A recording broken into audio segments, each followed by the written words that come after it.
Hello வணக்கம், இது உங்கள் சிவி. ஸோ ஒன்று சொல்லாமல் எப்படி இருக்கீங்க? இப்போ பார்த்தீங்கன்னா சம்பவம் சூப்பரான ஒரு சம்பவம் நடந்திருக்கு. விக்ரமை போட்டு கிளிக்கிறாங்க கனியும் எஃப்ஜேவும். சூப்பரான சம்பவம். சுபிக்ஷாவும் கலாய்க்கிறாங்க. ஸோ அதை பற்றி பார்க்கலாம். அதுக்கு முன்னாடி பார்க்குற எல்லாரும் நம்மளோட சேனலை சப்ஸ்கிரைப் பண்ணிட்டு பாருங்கள், லைக் பண்ணுங்கள், கமெண்ட் பண்ணுங்கள், ஷேர் பண்ணுங்கள், அந்த ஹைப்பியும் தட்டி விடுங்க. இப்போ வாங்க அந்த வீடியோக்குள்ளே போகலாம். இப்போ லைவில் வந்து ஒரு சூப்பரான ஒரு சம்பவம் போச்சு. சரியான சம்பவம். என்னென்னா விக்ரம் பார்த்தீங்கன்னா ஒரு டபுள் கேம் விளாட்றாரு. அது மட்டும் இல்லாமல் இது வரைக்கும் கிச்சன் டீமில் வரவே கிடையாது. பாத்ரூம் கழுவுறதுக்கு போகிறதே கிடையாது. கேட்டால் அலர்ஜியாக. ஏன் உங்களுக்கு மட்டும் அலர்ஜி இருக்கா? மற்றவங்களுக்கு அலர்ஜி இல்லையா? கேர்ள்ஸ் இங்கே எவ்வளோ அலர்ஜியோடு வந்து எவ்வளோ விஷயங்கள் பண்ணிகிட்டு இருக்காங்க. உங்களுக்கு என்ன சார்? பிக் பாஸ்க்கு அதுக்கு தானே வந்திருக்கீங்க. வந்தால் எல்லா வேலையும் செய்யணும்னு சொல்லிட்டு சைன் பண்ணி தானே வந்திருக்கீங்க. நீங்கள் மட்டும் அலர்ஜின்னு சொல்லிட்டு இவ்வளோ வாரமாக வந்துட்டு ஏமாற்றிட்டு இருக்கீங்க அப்படின்ற ஒரு விஷயம் எல்லாருக்குமே தெரியும். இப்போ உள்ளே வந்து கனிக்கு தெரியும். சிரிச்சுக்கிட்டே கலாய்க்கிறாங்க, வச்சு செய்கிறாங்க. என்னென்னா நம்ம அமித் வந்துட்டு ஏங்க இதை வந்து கொஞ்சம் உங்கள் தலைக்கிட்ட சொல்கிறீங்களா? ஏன்னா நீங்கள் சொன்னால் தான் அவங்க கேட்பாங்க. அப்படிங்கும்போது நான் ராஜினாமா பண்ணிட்டேன்றார். ராஜினாமா இது எப்போ அப்படின்னு. இல்லை என்னை வந்துட்டு வேலை செய்ய சொன்னாங்க, நான் எனக்கு வந்து ஹவுஸ் கிளீனிங் கொடுங்கன்னு சொன்னேன். அப்போ நீங்கள் வேலையை செய்ய வேணாம்னு சொல்கிறாங்க, நான் விட்டுட்டேன். தலை சொல்கிறத கேட்கணும்ல, நீங்கள் சொல்கிறத நாங்கள் கேட்கணும்னு சொல்லிட்டு அங்கே இருக்க, அதாவது இவர் அட்வைசர் மட்டும்தான். அவரே வந்து அங்கே ஆர்டர் போட்டதை செய்யலைன்னு சண்டை போட்டார். ஆனால் தலை ஒன்று சொன்னால் இவர் செய்ய மாட்டாராம்.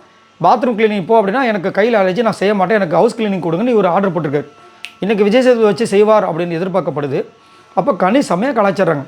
அது என்னது இது? நாங்களாம் வந்து வாரம் முழுக்க டாஸ்கையும் பண்ணணும், வீட்டு வேலையும் செய்வோமா?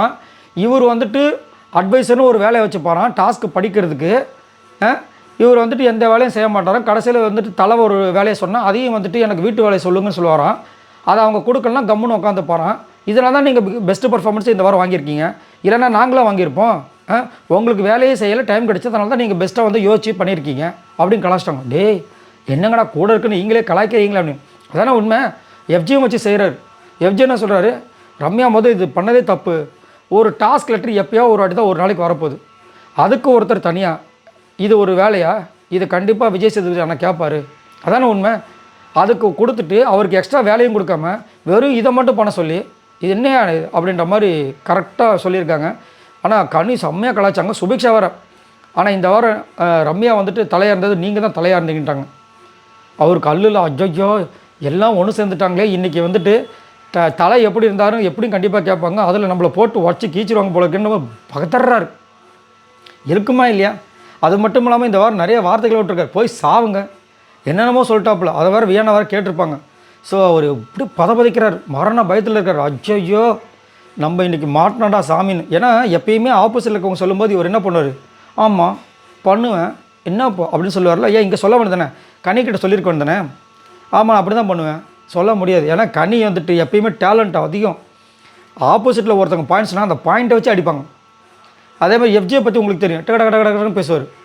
அவங்கக்கிட்ட வாலாட்ட முடியுமா? வாழை ஒட்ட நெருக்கி விட்ருவாங்க. அதே இது விஜய் பார்வதினா உங்களுக்கு இலக்காரம். இப்போ மாட்டிக்கிட்டிங்களா வசமாக? கண்டிப்பாக தலாட்ட இதில் வந்து கண்டிப்பாக சொல்ல போகிறாங்க. சுபிக்ஷெல்லாம் ரெடியாக இருக்காங்க. வியானா சொல்லவே தேவையில்லை. ஸோ விக்ரமுக்கு இன்றைக்கி ஒரு சூப்பரான ஒரு டேவாக அமைய போகுது. இதை பற்றி நீங்கள் என்ன நினைக்கிறீங்கிறத மறக்காமல் கமெண்ட்ஸ் பண்ணுங்கள். பாய் நண்பர்களே.